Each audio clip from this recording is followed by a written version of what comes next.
Saya Tan Ila dari SNK Bukit Jamil. Pengucapan awam saya pada hari ini ialah pemanasan global. Revolusi industri. Manusia telah membakar sejumlah besar arang batu, petroleum, dan bahan bakar fosil lain untuk menghasilkan hambatan elektrik. Aktiviti ini membebaskan karbon dioksida, CO2, gas rumah hijau yang paling banyak dihasilkan manusia ke atmosfera. Akibatnya, lebih banyak haba yang sepatutnya terbebas ke angkasa terperangkap dalam atmosfera. Hal ini meningkatkan suhu global. Pelepasan gas rumah hijau menjadi punca utama kepada fenomena pemanasan global.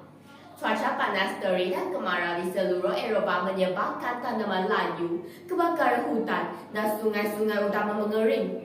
Perubahan iklim juga mendedahkan kepada penyakit berjangkit seperti malaria dan demam denggi yang disebarkan melalui gigitan nyamuk.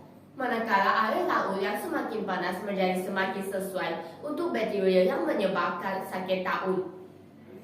Menurut Agensi Alam Sekitar Eropah, kemungkinan 90.000 penduduk benua Eropah terkorban setiap tahun menjelang akhir abad ini.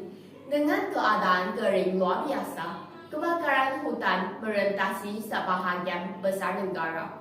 Selain itu, kolam dan sungai menjadi kering. Malahan, banyak tempat mengalami musim luruh palsu dengan pokok menggugurkan daunnya lebih awal kerana kemarau. Suhu bulanan sekitar 0.8 darjah Celsius melebihi purata. Tren 3 tahun lalu juga menunjukkan peningkatan risiko gempa bumi dan tsunami.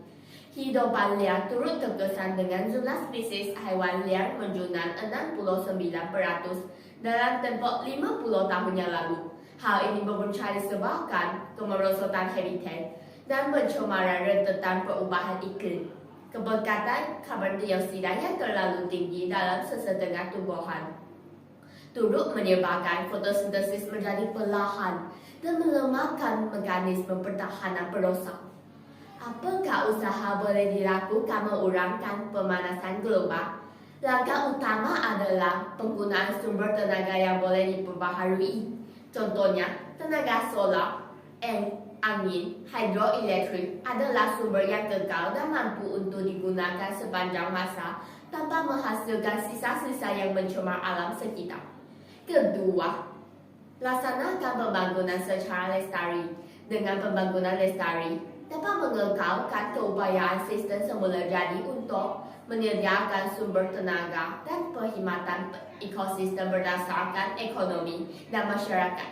Contoh, menggunakan bahan binaan daripada bahan organik dan kitar semula. Selain itu, pembinaan berkonsep pengudaraan yang semula jadi serta memperuntukkan kawasan menanam pokok. Seterusnya, menanam pokok dengan lebih banyak untuk mengganti sumber alam yang dimusnahkan. Oleh itu, pemanasan semula di hutan-hutan yang terlibat dengan pembalakan perlu dijalankan dengan optimum dan berkesan. Akhir sekali, mengamalkan kitar semula. Amalan kitar semula mengurangkan bahan buangan dan bahan yang perlu dilupuskan.